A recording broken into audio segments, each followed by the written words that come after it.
Bismillahirrahmanirrahim. Assalamualaikum warahmatullahi wabarakatuh. Alhamdulillah, alhamdulillahilladzi anzalal qur'ana hudan linnas wa bayyinatin minal huda wal furqan.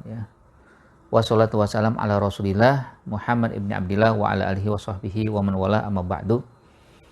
Pemirsa sekalian dirahmati Allah Subhanahu wa taala, kembali saya mengajak kepada semuanya untuk senantiasa bersyukur kepada Allah Subhanahu wa taala, mengucapkan asyukru lillah walhamdulillah, atau juga bertasbih dan mengucapkan subhanallah walhamdulillah wala ilaha illallah wallahu akbar, dan kalimat-kalimat lainnya lafzul jalalah yang kita sebut sebagai tanda kita mensyukuri nikmat Allah Subhanahu wa taala. Karena tiada sesuatu yang kita miliki, tidak sesuatu yang kita rasakan, bahkan tiada sesuatu yang senantiasa menyertai kita kecuali karena Allah. Dialah yang telah memberikan nikmat, menganugerahkan dan melimpahkan kepada kita berbagai rezeki, baik yang zahir maupun yang batin, baik yang langsung atau yang tidak langsung, yang sedikit atau yang banyak, atau juga hal-hal lainnya yang kita rasakan dalam kehidupan kita. Hanya syukur yang bisa kita lakukan, sehingga dengan syukur itu kita bisa mendapatkan kembali atau juga mendapatkan tambahan dari nikmat-nikmat yang lain, terutama nanti kelak kita akan mendapatkan nikmatul al-jannah, nikmatu ar-rahmah, wa nikmatul maghfirah, bahkan juga nikmatu ar-ridha dari Allah Subhanahu wa taala. Salawat dan salam tidak lupa kita hadirkan untuk Nabi kita Muhammad SAW beserta keluarga, para sahabat dan juga para pengikut hingga yaumil akhir. Nah, jamaah sekalian rahmati Allah Subhanahu wa taala, pada kesempatan yang berbahagia ini saya kembali akan mengajak untuk bersama-sama membahas atau juga mengkaji tentang Abjadiyah Amaliyah Ramadan. Ini saya perlihatkan kembali bukunya, Abjadiyah Amaliyah Ramadan, panduan ilmu dan amal di bulan Ramadan sesuai dengan abjad, yang pada pertemuan ini akan kita bahas huruf yang ke-15, yang sebelumnya saya salah menyebutkan, huruf sin itu saya sebut dengan yang ke-13 padahal huruf kan ke-14. Nah, sekarang huruf dod, huruf yang ke-15, yang mana huruf dod ini adalah merupakan awal huruf dari kata ad-dha'fu, yang berarti kondisi lemah.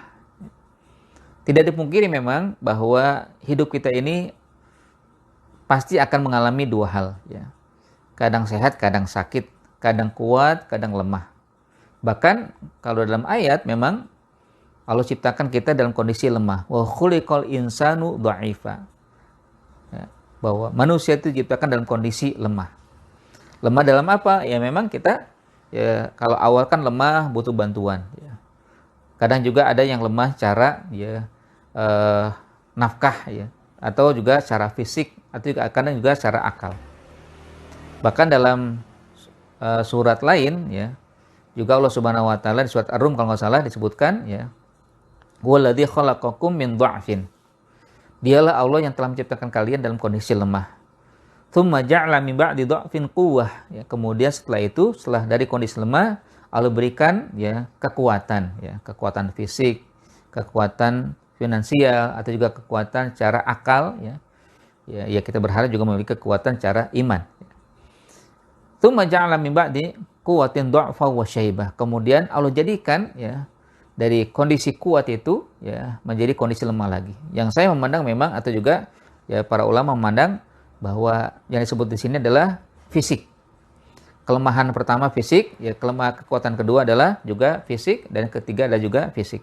Artinya fisik kita mengalami dua kali lemah, sekali saja mengalami kekuatan.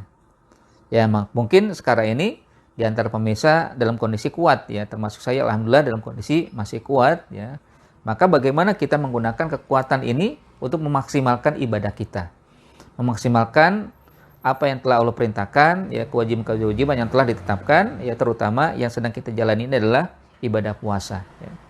Walaupun tidak pungkiri kadang atau nanti mungkin kita mengalami kondisi lemah. Yang ini juga ditetapkan oleh Allah Subhanahu wa taala, bahwa kalau misalkan kondisi seperti itu dan tidak sama sekali mampu untuk melaksanakan ibadah puasa, maka dibolehkan untuk mengganti dengan fidyah.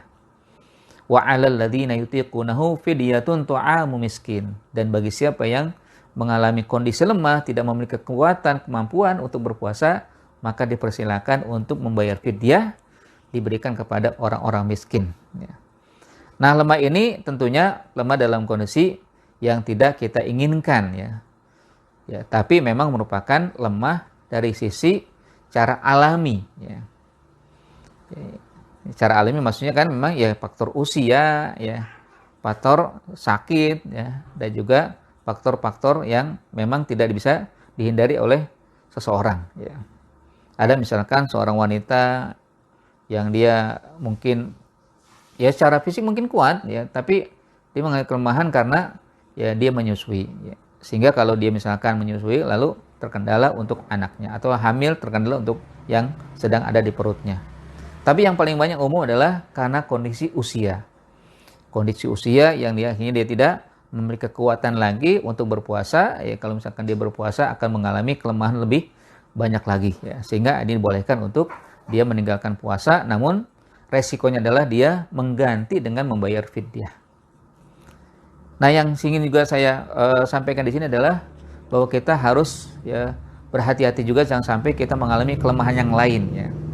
Artinya kan kelemahan itu ada dua seperti yang sudah, atau tiga lah yang saya sampaikan tadi. Kondisi itu ada lemah fisik, lemah akal, dan juga lemah iman, ya.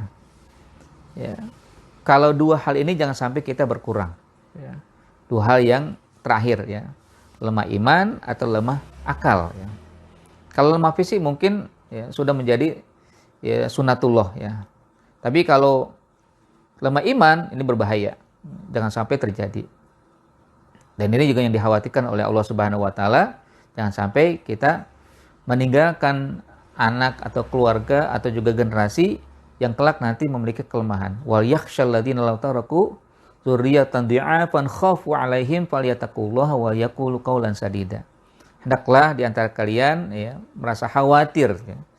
Ada rasa takut, ya. Law taraku min khalfihim, sekiranya mereka meninggalkan di belakang mereka generasi-generasi mereka itu dzurriyyatan dhi'afan, generasi yang lemah, anak yang lemah, ya, keluarga yang lemah, khauf alaihim, yang takut atas mereka, ya.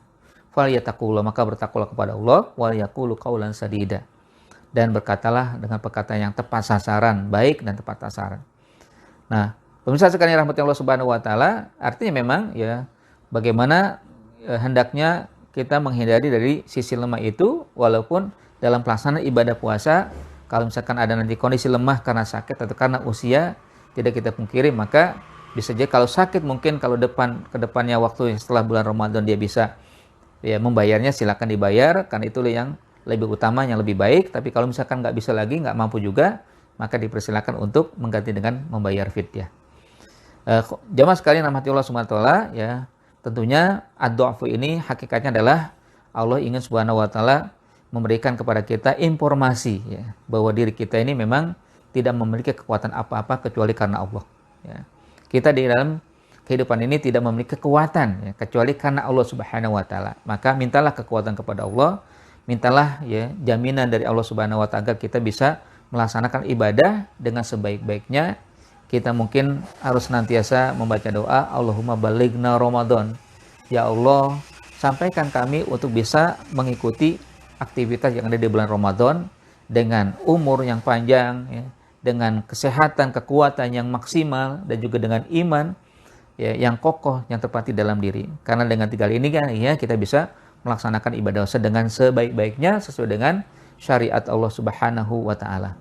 Bahkan kelak kita akan mendapatkan derajat yang sangat mulia, yaitu at-taqwa, la'allakum tattaqun, agar kalian menjadi hamba yang bertakwa. Inna akramakum indallahi atqakum, sesungguhnya yang paling mulia di antara kalian adalah orang yang paling bertakwa. Aqul qouli hadza, assalamualaikum warahmatullahi wabarakatuh.